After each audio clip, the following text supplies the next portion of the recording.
రంగారెడ్డి జిల్లా రాజేంద్ర నగర్లో భారీ అగ్ని ప్రమాదం జరిగింది. కాటెదాన్లోని ఓ ఫ్యాక్టరీలో మంటలు చెలరేగాయి. అగ్ని ప్రమాదం కారణంగా భారీగా మంటలు ఎగసిపడ్డాయి. సమాచారం అందిన వెంటనే ఘటనా స్థలానికి చేరుకున్న అగ్నిమాపక సిబ్బంది మంటలను ఆర్పివేసింది. ప్రస్తుతం ఘటనా స్థలంలో మా కరెస్పాండెంట్ సుష్మిత ఉన్నారు, మాట్లాడదాం. సుష్మిత, మంటలను పూర్తిగా అదుపు చేశారని అయితే చెప్తున్నావు, కానీ అక్కడ విజువల్స్లో మాత్రం మంటలు ఇంకా ఉన్నాయి. ఎలా జరిగింది, కారణం ఏంటి, ఆ ఫ్యాక్టరీ దేనికి సంబంధించింది, అప్డేట్ చెప్పండి.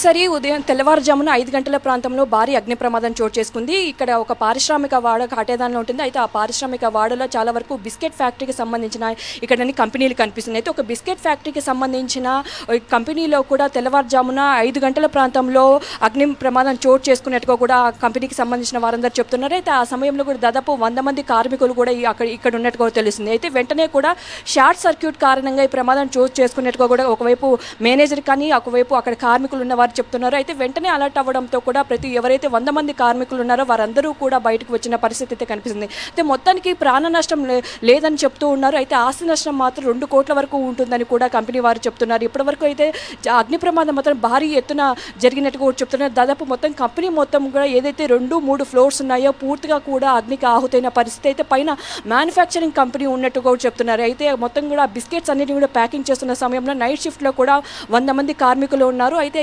మొత్తంగా కూడా బిస్కెట్స్ తయారీ సమయంలో ఏదైతే ముడి సరుకులు వాడతారో అవన్నీ కూడా ఉన్నట్టుగా కూడా తెలుస్తుంది. అయితే పూర్తిగా కూడా 1 గంట ముందు వరకు కూడా భారీ అగ్ని ప్రమాదం, అగ్ని జ్వాలలు బయటకు ఎగసపడిన పరిస్థితి కనిపిస్తుంది. అయితే ఇప్పటి వరకు ప్రస్తుతం చూసుకుంటే పొగలు మాత్రం భారీ ఎత్తున చుట్టుపక్కల పరిసర ప్రాంతాలన్నీ కూడా పొగతో దట్టంగా అలుముకున్న పరిస్థితి అయితే కనిపిస్తుంది. అయితే ఏ క్షణమైనా కూడా బిల్డింగ్ కూలే పరిస్థితి ఉన్నట్టుగా కూడా ఒకవైపు ఫైర్ సేఫ్టీ అధికారులు అలాగే పోలీస్ అధికారులు కూడా చెప్తూ ఉన్నారు. అయితే మొదటి ఫ్లోర్ గ్రౌండ్ ఫ్లోర్లో చూసుకుంటే మొత్తంగా ఏదైతే మ్యానుఫ్యాక్చరింగ్ చేసి ఆ తర్వాత ప్యాకింగ్ చేస్తారో అవన్నీ కూడా గ్రౌండ్ ఫ్లోర్లో ఉన్నట్టు కూడా చెప్తున్నారు.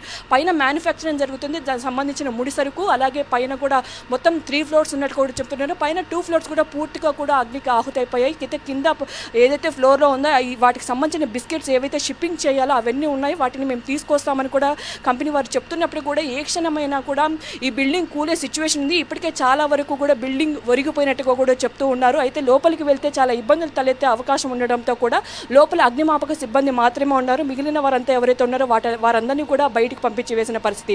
అయితే 5 గంటల ప్రాంతంలో వెంటనే ఎప్పుడైతే సమాచారం అందుకున్నారో అగ్నిమాపక సిబ్బంది ఇక్కడ చేరుకుంది. అలాగే డిఆర్ఎఫ్ బృందాలు చేరుకుని దాదాపు 40 మంది ఆఫీసర్లు 20 మంది డిఆర్ఎఫ్ సిబ్బంది చేరుకొని వెంటనే కూడా ఇక్కడ మంటలు ఆర్పించే ప్రయత్నం అయితే చేస్తున్నారు. కానీ అగ్ని ప్రమాదం మాత్రం చాలా చిన్నదని కాదు, చాలా మేజర్గా కూడా ఇక్కడ జరగడంతో కూడా కొంచెం అగ్ని ఆహుతి ఎక్కువగా కనిపిస్తుంది. అయితే మంటలు ఆర్పించే ప్రయత్నం అయితే చేస్తూ ఉన్నారు, కానీ పొగ మాత్రం ఎక్కువగా ఉన్న నేపథ్యంలో ఒక ఆయిల్కి సంబంధించిన క్యాన్స్ అనేవి కూడా లోపల ఆ ప్రాంతంలో వరకు మాత్రమే ఉన్నట్టుగా కూడా తెలిసింది. అక్కడ అగ్ని జ్వాలలు ఎగిసి పడుతూ ఉండడంతో కూడా కంపెనీకి సంబంధించిన బ్యాగ్స్ ఇక్కడికి ఇప్పటికే అగ్నిమాపక సిబ్బంది చేరుకొని దాని మంటలు ఆర్పే ప్రయత్నం అయితే చేస్తున్నారు. కానీ కొంచెం వరకు నీటి కొరత ఉండడం, ట్యాంకర్స్ లేట్ వస్తూ ఉండడంతో కూడా కొంచెం ఆలస్యం అవుతుంది.